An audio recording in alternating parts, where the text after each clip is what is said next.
And a TGIF, everyone. Welcome into the First Call podcast for First Bet and Express Bet. I'm Jeremy Plonk. Guest handicapper this week, old school. Back with my buddy Brian W. Spencer. Brian, how you doing? I'm doing great. Really excited to get tapped on the shoulder to sub in here. Got some big shoes to fill, but man, what a really fun, couple cards of racing we're going to talk about. You sent over some past performances yesterday, and I had a blast looking at these Churchill races and Woodbine runs. So really excited to kind of get back in the saddle here with you. Brian and I work together with Horse Player now for years. Of course, you may know him back in his days with Arlington and Fairgrounds. And Brian, you're still doing some picks each and every day for Express Bet. Tell the fans what you're doing there. Yeah, I've moved on to a couple different roles in my professional career, but I'm still doing horse racing stuff every single day that there's live racing. You can get 3 picks of mine from a track that, just whichever sounds most appealing to me that day at expressbet.com. So definitely check those out every day. I always have a little bit of fun trying to uncover a couple nice prices. All right, Brian and Frank in the member section there at expressbet.com each day. So be sure to check out their picks there.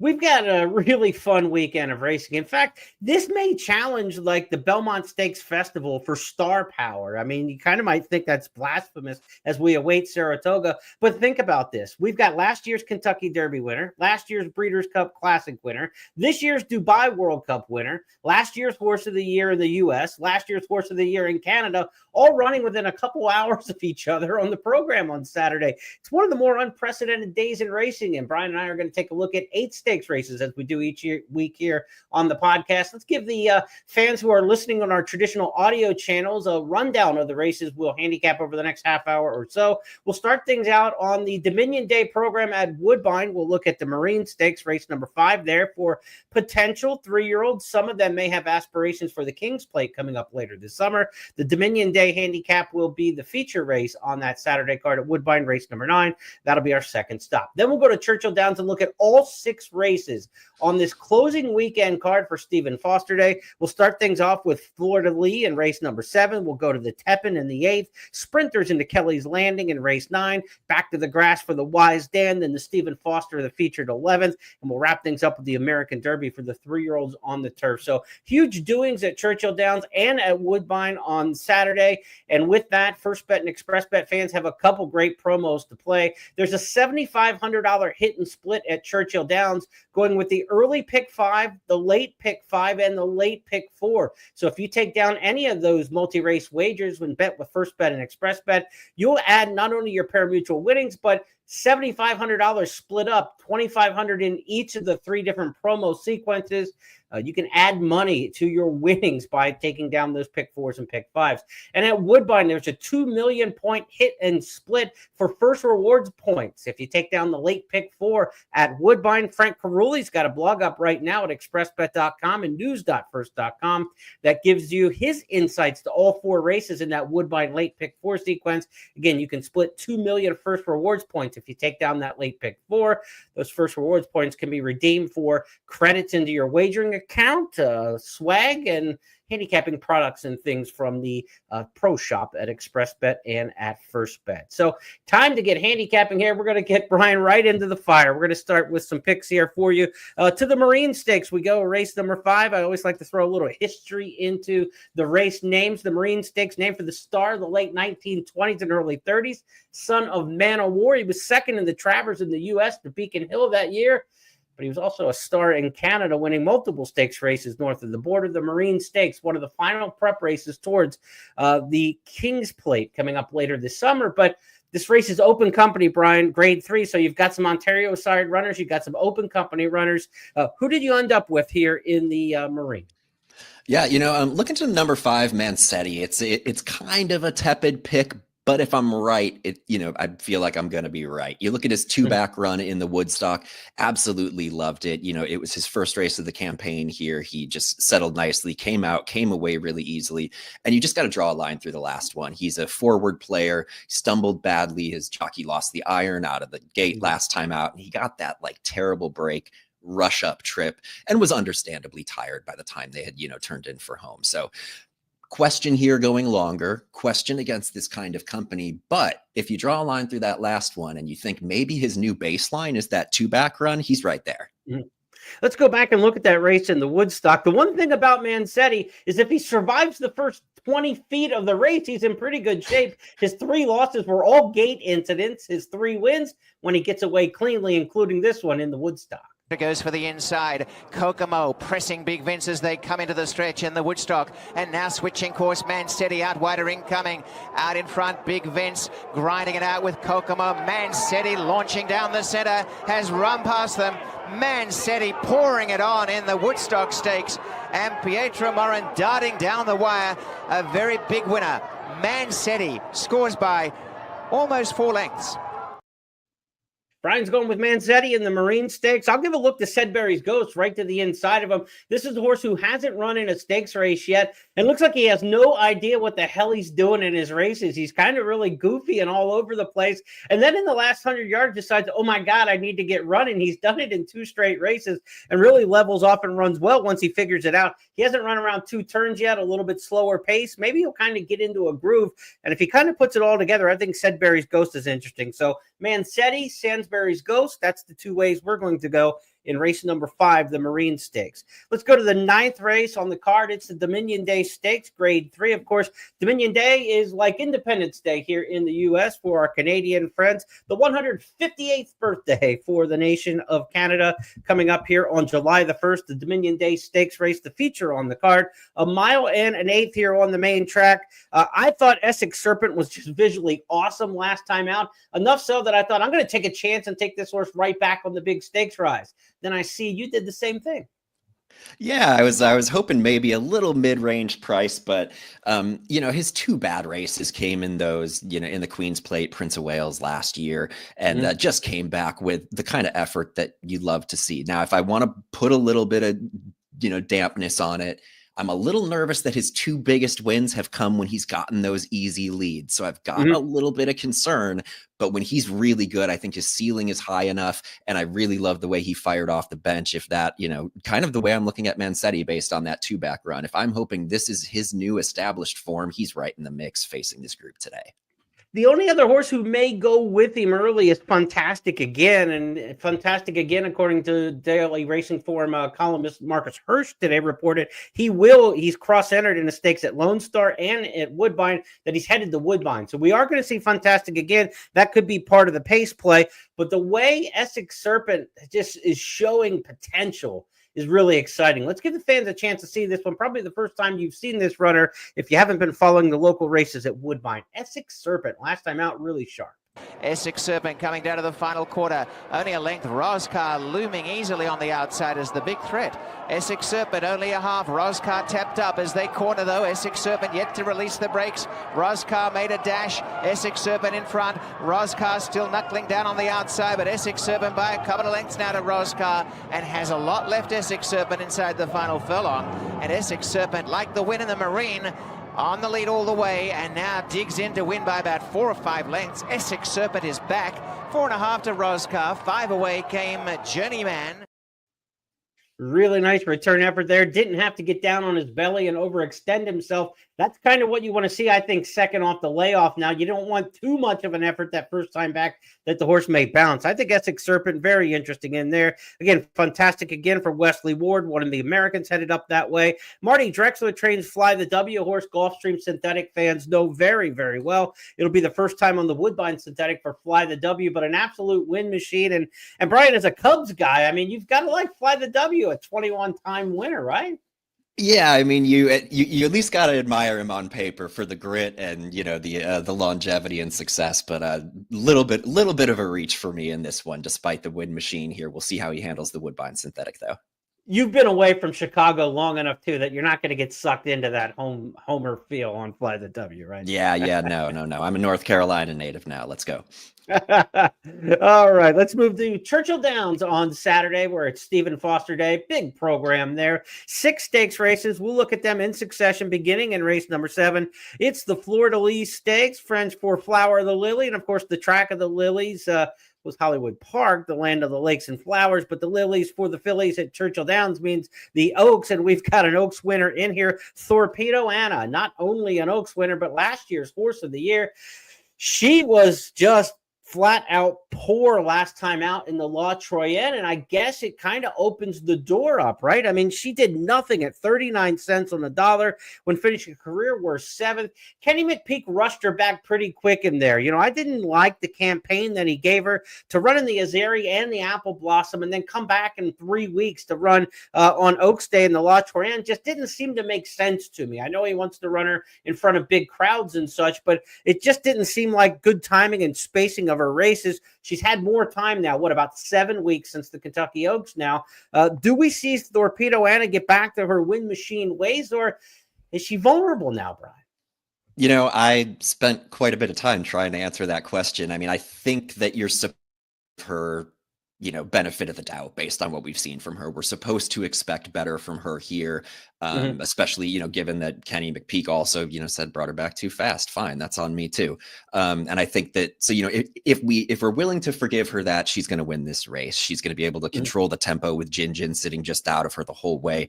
But even on an off race, don't you want to see a little something? I mean, that was an absolute nothing from a horse who has been just machine-like and shows up every time and just the grittiest, biggest kinds of efforts. And she just absolute zero. So I'm going to take my chance and say, not necessarily that maybe she's not going to be what she was late last year, but maybe that last was a hint of something. I think Jin is going to be hooked to her the entire way and is going to be able to be the one to ratchet up that pressure. And if Torpedo Anna's not quite what she was late last year, I think she's going to get past. She's going to match up with some fillies who have recency over the racetrack in the the Shawnee Stakes back on May 31st. It was Jin and Royal Spa, who we haven't talked about yet. They ran 1-2 in that race with Royal Spa under Flavian Pratt getting the victory. Let's go back to Travis Stone's call of that one, the Shawnee Stakes. Jin back into second, Alpine Princess in third. Royal Spa the leader. Jin continues to fight on. Jin trying to come back on Royal Spa, but Royal Spa got the jump on her and won it. Now, she was 13-1 that day, Royal Spa. They say, you don't miss the wedding and then go to the funeral. So I don't know that you want to play Royal Spa back in a 5-horse field at a much shorter price than she was last time. So maybe you've got the right alternative. The value play in here could be Jin under Jose Ortiz. Big day yesterday for Jose Ortiz. I think he rode 7 on Thursday at Churchill, or on Wednesday at Churchill, I should say, a couple days back. He had 4 wins in 2 seconds from 7 mounts. So Jose Ortiz riding extremely well going into closing weekend here at Churchill Downs. This is a race that's, superstars over the years have gone through the Florida League. We've got another one in Torpedo Anna, but you go back to Serena Song, Rachel Alexandra, Royal Delta, Midnight Beast 2, some really good ones. Latruska more recently have come through this race. We'll see if Torpedo Anna can get back. This is a real crossroads race for her, I feel confident in saying that. When fillies go sour, they go sour sometimes. And if she runs another bad one, you start to, wonder about the rest of the campaign this year and wonder, is she really potentially going back to defend her title in the Breeders' Cup Distaff? If she runs well and she gets right back on the beam, all the discussions are back on the table with her. But she's got to run well. There's a little bit of pressure on Torpedo Anna, I think, for sure. I don't know that I'm confident to bet against her from a gambling standpoint. Maybe taxed, maybe the filly you're looking at in this particular spot here, Royal Spa. But I need to get a fair price. I mean, I think you want at least $10, $12 if you're going to try to beat Torpedo Anna on anything. Yeah, I agree. And, Royal Spa, you mentioned a little bit of a wild card for me because I don't want to introduce too many what ifs in a very small field. But, if Torpedo Anna isn't heading back in the right direction and she and Jin get a little bit too cute with a cat and mouse game early, Royal Spa could just be sitting there watching all that unfold. And if that happens and Anna comes back and Jin spins her wheels again late, it's just a repeat of the last one in the stretch. So I wouldn't talk anybody off Royal Spa today. I just think the race shape favors one of those two forward players. You're going to go with Jin, and I'm going to welch in this one. I'm just going to watch. I don't want to touch this race. I know I had you come on the podcast and made you pick 8 races in here, but I mean, from a gambling standpoint, I really don't want to bet against Torpedo Anna with confidence, and I don't want to play her either. I just want to kind of see what she's got for the rest of the campaign. That's kind of where I'm stuck at in the Florida League. But I do like gambling, so we're going to go after another one here in the 8th, and that's the Tepin Stakes. Of course, Tepin Stakes named for the 2-time Breeders' Cup mile-winning filly. She won the Queen Anne Stakes also, or one-time Breeders' Cup Mile. She lost her title defense in the Breeders' Cup Mile, but she won the Queen Anne in 2016 going to Royal Ascot. Her last 15 starts of her career, 11 wins, 4 seconds for Tepin. She was an absolute machine-like mare on the turf. The race in her name is a mile on the grass here at Churchill Downs, a track where she ran well in her career. The Tepin Stakes, I went with number 2 in here, Something Stronger. I kind of like the form cycle here. I know it's a maiden winner stepping up into the allowance ranks or into the stakes ranks and bypassing all the allowance races, but Al Stahl, pretty conservative trainer, and this one's got the old school form cycle to me. Sprint the route, second off the layoff. It's kind of like we got one in her last time, and she actually launched late and looked impressive in there. I'm going to give her a big shot going sprint the route in here. Something Stronger with a good post under James Graham. I'm going to go with the 2 in here, Something Stronger. Who do you like in the Tepin, Brian? I do like Something Stronger a bit too. I think this is a race where, especially in multi-race wagers, I think it's the right race to attack the 2 morning line favorites with some of these mid-range price horses. I'm going outside with the 8 Favor to You. I'm hoping that she's going to get a little overlooked because her only route try, it's the dullest run on her page, but she had a really tricky trip that day, really starting, stopping, tapping the brakes in between horses the entire way, wanted to do a little bit more. In the meantime, the 3-2 favorites running off on the front end to score. So by the time they turned in, she was probably pretty annoyed and didn't have a whole lot left in the tank. But she came back with 2 sprint wins. The pedigree's there for 2 turns the whole way. I think she's a lot better than we saw in that mile run, and the rest of her form is just nothing to pick at. So I think she's going to be tough today at a really or Saturday rather at a really nice number. Phil D'Amato trains Favor to You. West Coaster Antonio Fresu coming in to ride. Let's take a look at her win in allowance company at Santa Anita. Top of the lane, Proud Starlet every step of the way. Prime and Ready up alongside second, and Favor to You angles out for the final furlong. It is Proud Starlet clinging narrowly. Prime and Ready just ahead back second, and Favor to You is finishing best of all. Does she have the time? Prime and Ready, Favor to You. Here's the line. Favor to You. Perfectly timed to give Reese Bully a double. Play of the day. Interesting in here, the 2 favorites that we're looking at, Vixen and also Lush Lips. They've been chasing Nitrogen, who has been clearly ahead of everybody in the 3-year-old filly division on the turf so far this year. I don't know. Do they get plaudits because they've been kind of second and third best to the tops of the division? Is it like, without Nitrogen in this race, do we just defer to those other 2, Lush Lips and Vixen? I'm willing to take a shot, though, because, again, this is a race where these horses stepping up in class, I think have a chance to perform pretty well in here at fair prices. So you and I are in the kind of the same boat in this one. Yeah, but the other 2, Lush Lips and Vixen, you're exactly right. Nitrogen is, the queen of the class right now, and there's not a question about it. But we know what those 2 are. They're established right now. They're kind of baseline form, what we expect from them. I think Favor to You, question mark with some upside going long. Something Stronger, question mark with some upside going long. And if we're going to get somewhere in that, 7 to 8, 9 to 1 range on either of those, I'd be happy being like 2 deep and just taking an aggressive stand with a couple of those horses with upside. All right, let's do it. Race number 8. Maybe we can get a price there at Churchill in the Tepin Stakes.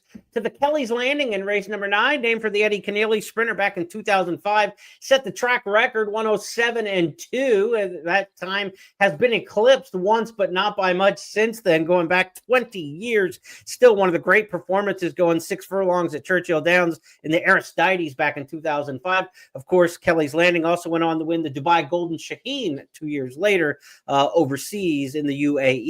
We've got some good sprinters in here. Dr. Venkman in from the West Coast. Very interesting, of course. You've got the Wind Machine Booth, who's won 7 of 10, including 4 straight. Steve Asmussen's barn hasn't done much at this meet at Churchill Downs. He did pop a nice priced winner earlier this week, but his barn has struggled. 7% wins coming into the week for the season with more than 100 starters for Asmussen. Can Booth snap that kind of bad mojo going for the barn? He's going for 5 straight wins. I question 6.5 for Booth. That's where I think he might be vulnerable here. He's absolutely, to me, a pure 6 furlong horse. Completely agree. I think there are a few questions that I had about some of the obvious horses on paper that led me to take a big reach here that I'll get to in a second. One of those is that 6.5 furlong trip. We're at 6 furlongs. Booth probably wins this. Dr. Venkman, I think he can win this, but I don't love the rail for him with horses like Booth and Roll On Big Joe potentially going to cross over in front of him. Think that could be tricky. So I took a big reach with the number 7 Red Flag. Jeremy, I remember one time in the Pimlico parking lot, you told me the longer it takes you to to explain why you like a horse, the less you actually like them. So I'm going to keep it short. I don't know if he's good enough to win this on paper, but he's a $60 horse on Saturday if he does win this. I'm hoping Booth takes out, Roll On Big Joe goes after him, Otto the Conqueror adds a little bit more heat, Dr. Venkman gets stuck inside. All of these middle moves happen in succession, and it set things up for a cheap clunk along winner like Red Flag. I don't think he's the best horse in here. He needs multiple misfires or, benefits from the race flow to get this done, but he chased a loose winner last time out, and I think he gets a better setup today. I'll never tell a horse player that it's not worth digging around in a race, no question about it. But for me, my experience always tells me the ones you like right away. And that's when you get your best opinions, I think, often. Sometimes you just look at a race and it jumps out at you. Hopefully you can get your price in here with Red Flag. Booth will be the favorite, though. He's been 4-5 and 2-5 in his last two, winning the Count Fleet at Oaklawn and last out winning the Maryland Sprint. On the inside is Ridden Along for More with a quarter to go at Pimlico. Booth, Epic Ride is trying to test, but Booth shakes away through a 45.99 half mile. Booth is in front, Ridden Along with 1 furlong left to go. Epic Ride is giving his all. Booth is still there and staying strong. Booth, Epic Ride, 1-2 down the Pimlico stretch. Booth will scorch home to win. Epic Ride, big race second. Celtic Contender SS Sinatra. I got to admit, though, Brian, when you told me I told you something in the parking lot at Pimlico, I was a little worried. Could have been anything. Let's move on to the 10th race at Churchill Downs. It's the Wise Dan Stakes. Now, this is a two-time Breeders' Cup Mile winner, 2012, 2013. All he did was earn $7.5 million. And why would Churchill Downs name a race after him? Get this resume locally for Wise Dan.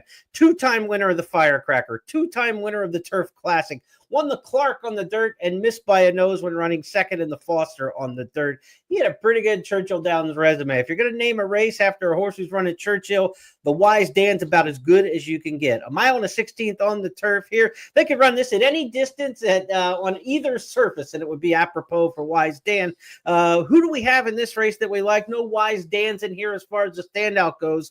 This looks to me like a very competitive race from the morning line standpoint, from the potential odds. This looks like a race I don't think there's going to be a lot of spread in the tote.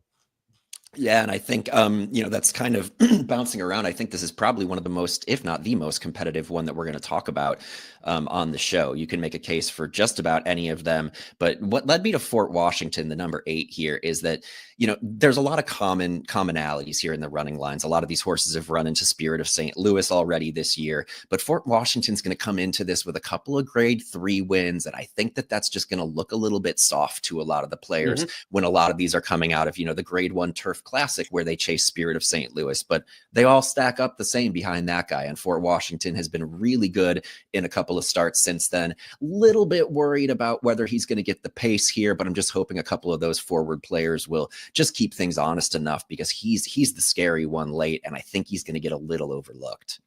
Let's take a look at Fort Washington. Last time out, Dave Rodman on the call from the dinner party at Pimlico.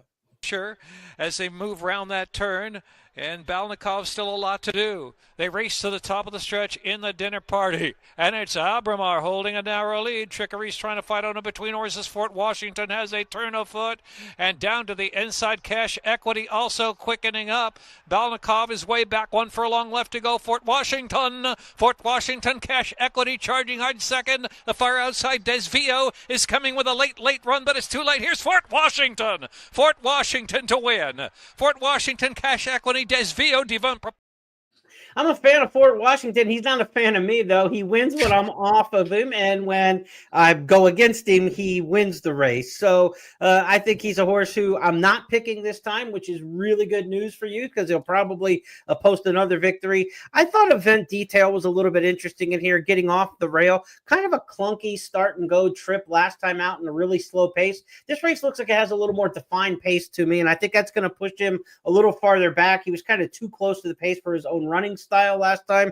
Maybe he can get a better setup here. Irad Ortiz, you get a jockey change off of a, I don't want to say questionable ride, but certainly a questionable trip last time. And I think maybe just shaking up the jockey, shaking up the potential pace in here. I don't think they're going to go 48 and 2 to the half in this spot. So I give Event Detail a chance at a price in here. You always get a little bit less than you probably should when Irad rides. He just takes money, but I think we can get a fair number on him. I went with Event Detail. Mercante in here may go as the favorite, but he's won 4 of his last 5 or 3 of his last 4, but he's done those at prices for the most part. Now you got to take a little bit of a shorter number on Mercante. I think he might be a little bit beatable in here at an underlay price. So I'll go against him in here, not with any great confidence, but I do want to try to find a bit of a price in here. Maybe Event Detail can be that. Fort Washington, a ton of respect for him and anything that Shug puts out there. So certainly big respect in there in the Wise Dan. Fort Washington for Brian, and I'll take my chance in there. Just a little bit of a price play with Event Detail, top choice for me in the 10th. Let's go to the featured race on the card. The 11th, it's the Stephen Foster Stakes. They've only run this race since 1982, one of the newer stakes on the schedule for venerable old Churchill Downs at 150 years plus now. But winners like Black Tie Affair, Awesome Again, Victory Gallop, there have been big names, Street Cry, Gunrunner, Curlin. A lot of big names have won this race, but I don't know that there's been a better gathering of resumes in this race in its history, because like we talked about at the top of the show, you've got a Kentucky Derby winner. In fact, the Kentucky Derby 1-2 rematch in this race. You've got the Dubai World Cup winner. You got a winner of the Ali Sheba over this track. There's a lot of good Churchill Downs representation in here. Mindframe coming off a win in the Churchill Downs Handicap, which might have been the race of the year to this point, in that 5-way scrum to the wire on Derby Day on the undercard. There's a lot of cool resumes in this race. There's only 7 entered. 6 of them have a legitimate shot in here, I think. The 7 is Ashcroft, and we'd be remiss if we didn't at least mention Ashcroft. Will run in the name of trainer D. Wayne Lucas, who stepped away from training, retired from training earlier this week due to serious health issues and complications. So Baz Nickel, his longtime assistant for more than 20 years, will saddle Ashcroft in the name of D. Wayne Lucas, and maybe the final, I think it will be the final starter for Lucas at Churchill Downs in his name. And so I don't think Ashcroft has any chance in there, but there wouldn't be a dry eye in the building if he was able to pull off a victory in there for the coach D. Wayne Lucas. But let's talk about the main big contenders in here, because there are no, there's no extra in here. There's no fat to this race. It is all muscle. First Mission, Mindframe, Skippy Longstocking, Sierra Leone, Mystic Dan, Hit Show. This is a good cast, Brian. Yeah, I mean, if you start to, you could talk yourself into anything here. You're looking at a $3.6 billion earner in Skippy Longstocking, who's probably the biggest reach of all those horses you just named. That seems crazy. Then you look at Hit Show, and who's earned $7 million by the 5th of April and is not going to be the favorite in a June Grade 1. That's this race. This is crazy. It's such a good collection of talent. And where I'm going here is I just think Sierra Leone is the best horse in here. Last time out, small field, got stuck, behind a freewheeling front running, very talented Louisiana bred. Don't discount the talent of Touch Upon a Star there in that race. But Sierra Leone, that wasn't the be all end first race of the campaign. And I think when shove past the 8th pole, he's going to be able to outkick this group. But man, I wouldn't talk you out of anybody. Mindframe, I don't even like Mystic Dan that much, and I've got him picked second. I think he's going to get the right kind of trip. So, I mean, like you said, it is a great group and a great handicapping challenge too. Yeah, Mystic Dan feels like he could trip out in this spot. I mean, First Mission, Mindframe, Skippy Longstocking, the 1, 2, 3. None of them are blitzing front runners, need the lead types, but all 3 probably want to be near the front in this spot. First Mission made the lead in this race last year and faded to run 4th. This is a much tougher cast than that group that was in this race last year. No doubt about it. Kings Barnes, Pyrenees. I mean, those horses would be, 10 to 1 plus, I think, against some of the top end of this race. So this is a tougher spot, but First Mission with the rail under Sias, he probably goes. Mindframe's going to be right up there coming out of those one-turn races at Gulfstream and at Churchill in the Churchill Downs handicap. Skippy's never far out of it, and from the 3-hole under Jose, he's going to be up into the mix. He was second in this race, chasing around the track last year and wound up 3rd. So I think the races 1, 2, 3 kind of all go, and that's why you kind of see Mystic Dan in the 5-hole and Brian Hernandez coming over and just hugging the pine like we know he loves to do. Mystic Dan could get an absolutely fabulous trip in here and get that first run on Sierra Leone like he did in last year's Kentucky Derby. Let's go back and relive that one. Kentucky Derby 2024. We get a rare 1-2 rematch as 4-year-olds. Mystic Dan toward the inside. Stronghold is next. Then Fierceness. Sierra Leone and Forever Young still with work to do. Forever Young is starting to pick it up as they come toward the top of the stretch. It is Fierceness who's moving up on the outside of Crack Phantom, and there on the far outside. Here comes a run from Stronghold and Resilience has now moved up to take the lead as Fierceness is given way, coming by the 16th hole, and Mystic Dan is now come through on the inside. It is Mystic Dan down toward the inside with the lead in the final 16th. Forever Young, Sierra Leone is coming. These three coming down to the wire. Who's it going to be? Oh, it's a photo of the Derby. Oh, it's a photo. Was it Mystic Dan or was it Sierra Leone? Forever Young was between them, catching freedom, finish fourth. A photo finish to decide the 100. And, there's a lot of other talent in here, so I don't want to get ahead of myself, but I could see Mystic Dan and Sierra Leone getting that exact same run. Mystic Dan getting the watch it all unfold trip, sneaks through, and then tries to hold off Sierra Leone, while all of these other talented horses are trying to finish too. But it had not occurred to me until you showed that replay that you really could see something very similar Saturday. Absolutely. Now I want to talk a little bit about Hit Show. He's the Dubai World Cup winner who that race didn't come completely out of nowhere in his career, but coming off the dull effort when he went west to Santa Anita for the Gold Cup or for the Santa Anita handicap out there in March, it kind of was out of left field because you thought, well, man, he just didn't pick up a hoof in that race at Santa Anita, but he got back on the beam. And I wonder, there's sometimes jockeys just pair with horses right. Look at the past performance lines for Hit Show when Florent Giroux rides.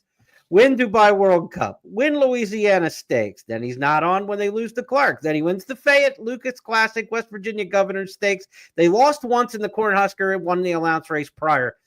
He's got 6 wins in his last 7 starts, team with Florent Giroux, and he doesn't run, and he just doesn't run for anybody else, it seems like. Giroux seems to know how to push the buttons on Hit Show. I think he's doing really well. I love the workout tab for him coming into this race. This looks like a horse who, after he came back from that race the first week at Maidan, has been pointed to this spot by Brad Cox ever since, and he looks like he has hit every point in the training. May 17th, May 24th, May 31st, June 8th, June 14th, June 21st, and he's progressively working stronger and stronger up to the race.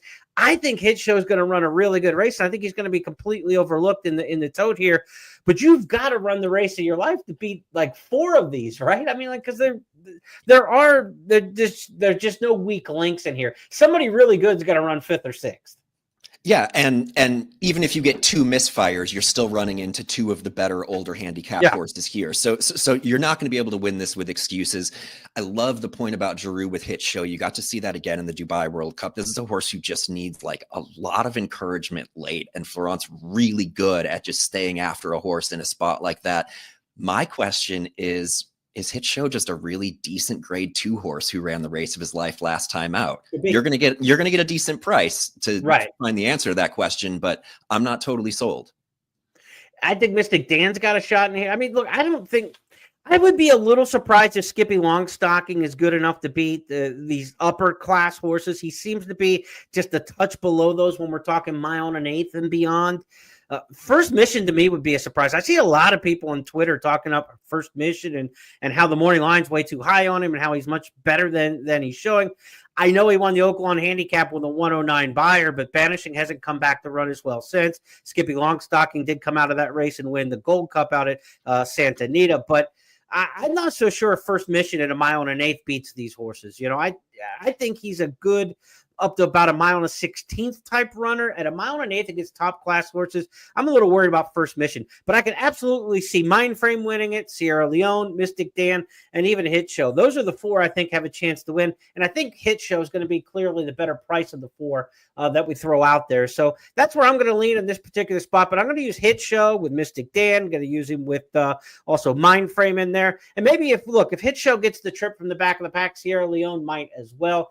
The one thing that I looked at, I looked at the DRFPPs and also downloaded the Brisk Pass performances because I think a finisher is going to have a really good chance in this race. Who can close.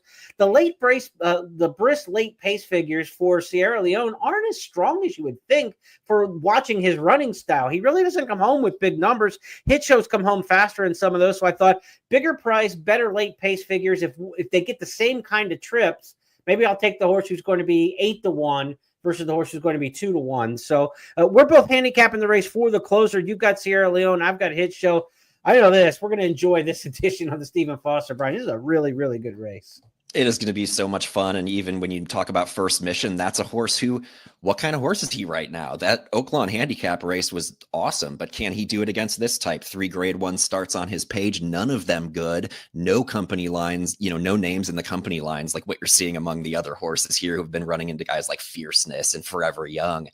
So huge class test for him, but, certainly wouldn't want to get stuck there at a short price, but yeah, a lot of fun. Wouldn't try to talk you out of a whole lot here, but I just think it's also a fun one to sit back and watch. And we probably spent 32 seconds on Mind Frame, right? I mean, we need to right. And he's run 6 times with 4 wins, 2 close seconds, including a wandering Belmont that if he'd have run straight in the final 16th, he'd be a Belmont Stakes winner. So there is just a lot to like about the Stephen Foster. Enjoy it. Go deep in multi-race wagers, I would say. You definitely want to use a couple of your bullets there. If you're playing those hit and split wagers with First Bet and Express Bet, the late pick 4, the late pick 5, I'm going to recommend you use several in there. Like I said, I think there are 4 win contenders. I would be 4 deep in the multi-race wagers, and that's throwing out a couple horses that have a decent chance as well, according to a lot of other handicappers. But you can't play them all unless you've got a really strong opinion in some of the other races. The 12th and final will wrap up that pick 4 and pick 5 with the hit and split provisions for First Bet and Express Bet players. It's the American Derby. They've only been running this sucker since 1884 in Brian's old Chicago home. They started at Washington Park and had a little cup of coffee at Hawthorne, long run at Arlington Park, came to Churchill in 2022. Then they ran it at Ellis Park in 2023 when the turf was all messed up. Back to Churchill Downs here in 2025 for the American Derby, $250,000 on the grass for the 3-year-olds, of course. Reagan's Wit coming off a win in the Jimmy Murphy on Preakness Day. He's got some good form in here. I thought Freedom's Not Free is an interesting horse as potential lone speed. Mark Glatt and Antonio Fresu bring in this miler from Southern California. I don't think there's a lot of pace in here. I ended up on Freedom's Not Free. I think you've got Fresu once earlier in the card, or I've got him one other time. So could be a good day for Antonio Fresu. What say you here in the American Derby? Yeah, I mean, this is another fun one where I think the first question you have to ask yourself is, what is Tistastic doing here? He's 2 for 2 on the turf. He handles it, right. But he's a horse who's earned $1.5 million. He's a grade 2 winner on the Triple Crown Trail. There's a lot of money out there on the dirt. So, maybe kind of dividing the bullets, so to speak, but I don't love him here in an ungraded turf race. He can win this. Maybe he's just a cut below that top set Sovereignty and Journalism, and that's why they're getting him to turf, but I don't love it. I'm on the 5 here, Minaret Station. First question, there's no way this horse is 15-1, right? It's been a long layoff. He was 38-1 at Keeneland, but I think he'll be shorter than that because he was so visually impressive in that race. Fans haven't seen him in a long time. I know you like him in this spot. I like him as well. I think he's one of the other main threats in this particular spot because of the way he impressed so much visually at Keeneland. Let's give the fans a chance to see that race. Turn back the time to October for the Bourbon Stakes. Minaret Station. He's not going to get a lot of calls in this one, but he's going to get the right one at the end. Cavallo Bay is up to 3rd, has to go toward the center of the course, still 5 lengths off the lead. Warlander still has 6 to make up. They turn for home. They've all got to catch Clock Tower, and here's Cavallo Bay, and Golden Afternoon now kicks in. Cavallo Bay, Golden Afternoon, Clock Tower fighting onto the inside. Warlander is still 4th. Cavallo Bay far outside. Clock Tower inside. Golden Afternoon between that pair. Golden Afternoon. Clock Tower. Here's Minaret Station for a huge upset. Minaret Station. 38-1 rallying for Christian Torres. Kurt Becker had to do a double take when he looked up at the tote board when they crossed the wire there. 38-1. I mean, you don't rally that way unless you're 3-5, not at 38-1. So that was a really impressive. Where did it come from kind of race out of the Will Walden trainee. We haven't seen him since. A workout tab looking at the spacing: May 19th, May 26th, June 1, June 9, June 15, June 22nd. He's right on cue. You like to see a horse off a long layoff have those 6 consecutive workouts for the comeback. He's to a T, Brian. He's where he wants to be if he's ready to go. Will Walden's put into him what you want to see. He's got a shot in here. He'll be flying late. Yeah, I mean, I'm honestly really excited to see him in this spot because, you know, Tistastic's going to take some cash to a couple of other kind of upstart types. Like you said, he was 38-1 last time out and he's coming off the bench, but that was a really legitimate race. And if he's moved forward off of that into his 3-year-old season, I bet he's the best turf router in this group. And look, he's a horse who that didn't get a massive buyer speed figure in that. As visually impressive as it was a 78 buyer, and that's a good thing because if you're visual handicapping, you really don't care about the numbers so much. And that big number would get a lot more attention on the tote board in his return race. The fact that it was only a 78 and some of the other horses have run faster is going to be good for your price. And I think that's what you want to see. If you get Minaret Station here at a middling kind of price, he's 15 in the morning line. I think 10 and above is a nice number to go and attack him. One note about Tistastic, you say, why are they back? I know he ran the 2 times on turf last year at Kentucky Downs. Why are they going back to the grass here? I think a big part of it is one of the co-owners in here, obviously, is Ron Winchell Thoroughbreds. They are also one of the principal owners of Kentucky Downs. So they want to run horses at Kentucky Downs at their track. That's why Tistastic was there last year, ran in the juvenile mile. I think you're trying to get this horse ready for a September race coming up at Kentucky Downs. That's where the money's going to be for him. Dueling Grounds Derby, something like that, a big money race there at their home track. I think that's why this horse is in this race, getting ready for Kentucky Downs a little bit later and not getting ready for something like the Jim Dandy or the Travers or something, the Haskell. And that's a great call out. With a little bit of my time away from racing, I forget that those races are like $5 million at Kentucky Downs now. So yeah, actually there is plenty of money for Tistastic if they want to avoid journalism and sovereignty the rest of the way. That's not a bad idea, avoiding journalism and sovereignty as we've seen in 2025.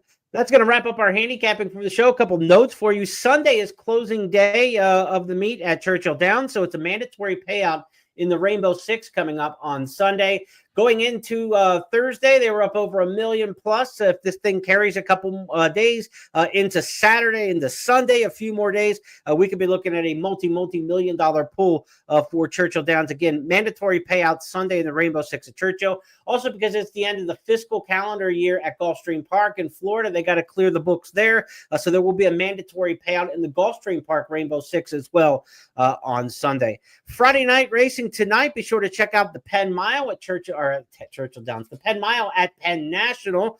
$10 money back special on your win bets if they finish second or third when you bet with First Bet and Express Bet, not only in the Penn Mile but also in the Philly race, the Penn Oaks as well. So Frank Caruli's got your picks lined up for that for Penn National. Frank, a native, grew up going to Penn National, a native Penn Stater. So Frank's got the picks set up for you for Penn Mile night. You can check those out at expressbet.com and at news.first.com. Saturday, we've got a lot around the country. DeFrancis Dash Day also at Laurel Park. So a lot of racing going on there. And at Canterbury Downs, it's Canterbury Park. It is the Derby Day, Canterbury Derby night. 10 times first rewards points on all your bets at Canterbury Downs or Canterbury Park. Coming up on Saturday night. So there's a lot to hit, a lot of great racing around the country. Great promos for you with First Bet and Express Bet when you play this weekend. Check out Brian's picks each and every day at expressbet.com. In the members section, you got to be a member to get those picks from Brian and Frank each and every racing day. Spence, it was like old times, man. You just got right back in the saddle and you were riding in rhythm. It's like you've been doing this forever. Man, a lot of fun and just, a great opportunity to fill in. So I appreciate you tapping me on the shoulder and tapping me in here for this one. Scott Shapiro with the week off. And of course, we send out our best wishes and get well wishes to our great friend, Jeff Siegel, as he recovers from some health issues. Hopefully we'll have Jeff back on the podcast here in the future. But for everybody with First Bet and Express Bet, enjoy a star-studded weekend of racing. Final racing weekend of June, and it might be one of the best of the calendar year. I'll see you on Tuesday when we come back with the It's Official podcast. Have a great weekend, everybody.